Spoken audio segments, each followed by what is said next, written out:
আমরা যদি দেশকে সামনে দিকে গড়ে তুলতে চাই, আমরা যদি দেশকে সামনে দিকে নিয়ে যেতে চাই, তাহলে এই অর্ধেক জনগোষ্ঠীকে আমরা পেছনে রেখে আমরা কোনোভাবেই সামনে এগোতে পারবো না।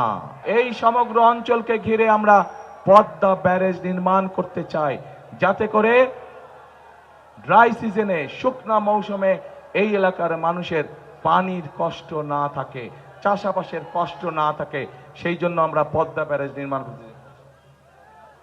প্রিয় ভাই বোনেরা, এই এলাকার বহু যুবক তরুণ আছে যারা শিক্ষার আলোয় আলোকিত, কিন্তু তাদের একটি সমস্যা আছে যে বহু মানুষের কাছে কর্মসংস্থান নেই।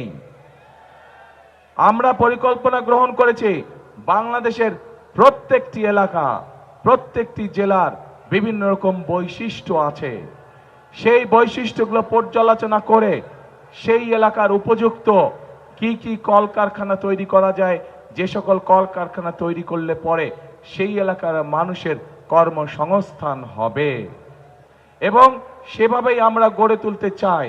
কৃষি এবং শিল্প দুটোকে আমরা গড়ে তুলতে চাই, যাতে করে প্রত্যেকটি এলাকার মানুষের কর্মসংস্থানের সুযোগ হয়, যাতে করে সেই এলাকার মানুষ আত্মসম্মানের সঙ্গে বেঁচে থাকতে পারে।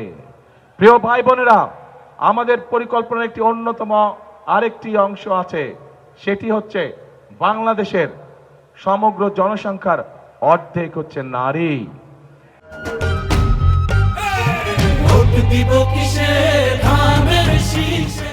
এই নারীদেরকে শিক্ষার আলোয় আলোকিত করার জন্য, এই মা বোনদেরকে শিক্ষার আলোয় আলোকিত করার জন্য দেশনেত্রী খালেদা জিয়া যখন দেশ পরিচালনার দায়িত্বে ছিলেন, সেই সময় তিনি ক্লাস 1 থেকে ক্লাস 12 অর্থাৎ ইন্টারমিডিয়েট পর্যন্ত মেয়েদের শিক্ষা ব্যবস্থা ফ্রি করে দিয়েছিলেন।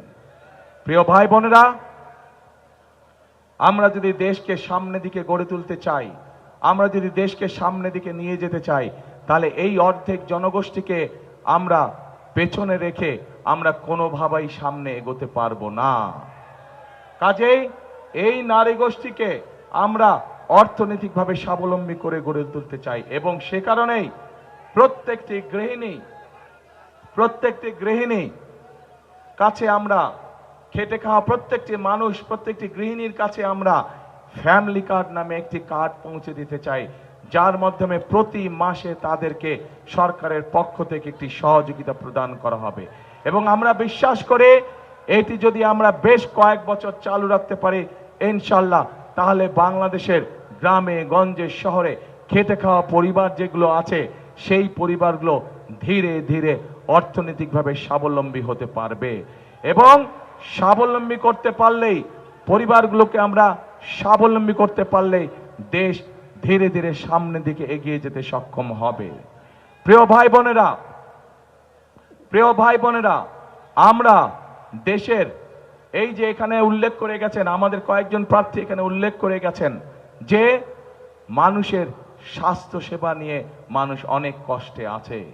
প্রয়োজনের সময় ডাক্তার পাওয়া যায় না, প্রয়োজনের সময় মানুষ ওষুধ খুঁজে পায় না।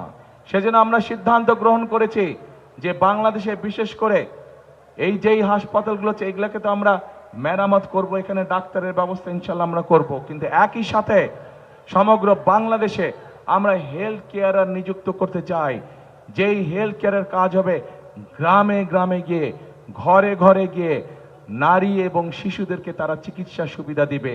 যে সকল চিকিৎসা সুবিধা ঘরে বসে দেওয়া যায়, ছোটখাটো অসুখ বিসুখ, যাতে করে মা বোনদেরকে কষ্ট করে হাসপাতালে আসতে না হয়, ঘরে বসেই তারা ওষুধ পাবে ইনশাল্লাহ, ঘরে বসেই তারা চিকিৎসা সুবিধা পাবে। এখন প্রিয় ভাই বোনেরা, আরেকটি কাজ আমরা করতে চাই।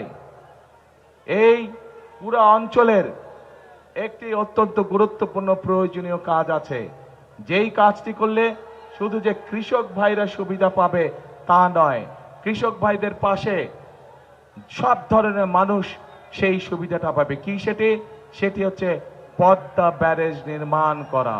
প্রিয় ভাই বোনেরা, এই সমগ্র অঞ্চলকে ঘিরে আমরা পদ্মা ব্যারেজ নির্মাণ করতে চাই, যাতে করে ড্রাই সিজনে, শুকনা মৌসুমে এই এলাকার মানুষের পানির কষ্ট না থাকে, চাষাবাসের কষ্ট না থাকে, সেই জন্য আমরা পদ্মা ব্যারেজ নির্মাণ করতে চাই। এই পদ্মা ব্যারেজ নির্মাণের কাজে আমরা হাত দিতে চাই। আপনারা কি আছেন এই পরিকল্পনার সাথে? কারা আছেন দেখি হাত তুলে। পদ্মা ব্যারেজ নির্মাণে কারা আছেন? হ্যাঁ, আপনাদের সমর্থন ছাড়া কিন্তু আমরা পারবো না। অর্থাৎ জনগণের সমর্থন ছাড়া সম্ভব নয় কোনো বড় কাজ করা।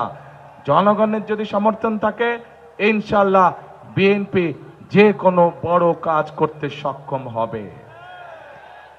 এখন প্রিয় ভাই বোনেরা, এই যে আপনাদের সামনে আমাদের দলের পরিকল্পনাগুলো যে তুলে ধরলাম, আপনারা কি মনে করেন এই পরিকল্পনাগুলো যদি কম বেশি আল্লাহর রহমতে আমরা বাস্তবায়ন করতে পারি, তাহলে দেশের মানুষের ভাগ্যের পরিবর্তন হবে?